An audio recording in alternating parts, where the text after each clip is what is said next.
Okay, let's unpack this. So we've got this source material, a rite of mystical communion from the Cross of Light Temple.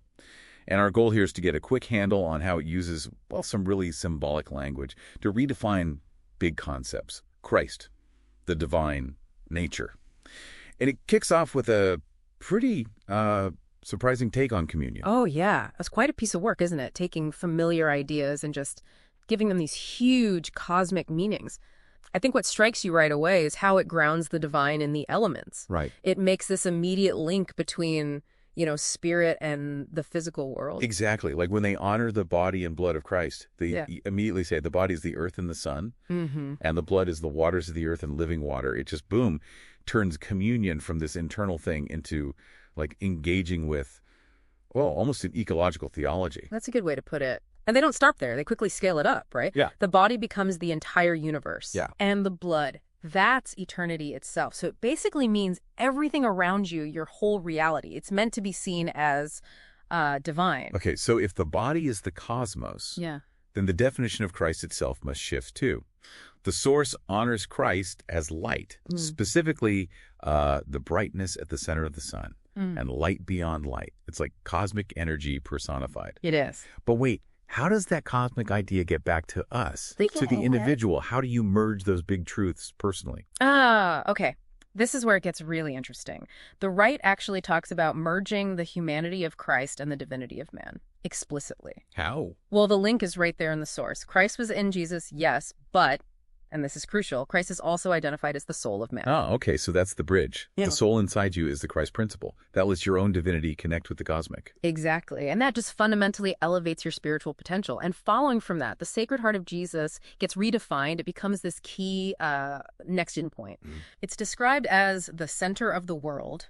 And get this, a revolving sun wheel. A sun wheel. Yeah. So the Sacred Heart isn't just a symbol of devotion anymore. It's like the interface for universal compassion, eternal power. It puts the cosmos right there in your personal spiritual practice. Wow. That's a powerful internal focus. If the universe folds into the heart like that, there must be a foundational source, right? Which brings us to Mary the Mother. She's honored as this really profound divine figure. Apple goddess, new Eve, goddess of the earth and the moon.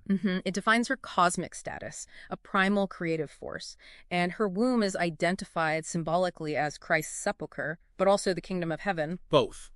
And that leads directly to something quite radical in the source, the explicit statement, the mother precedes the father. That is striking. It really shifts the whole divine narrative. And then speaking of the Father, the source calls him the Father of the Son who dwells within. Right. The logic seems to be the kingdom is the Father's and the kingdom is within, so the Father must also be internal. Yeah, this whole rite is about active internalization, making it real inside you. And to help with that, the sources mention specific ritual signs, hand gestures, geometric acts. Like what?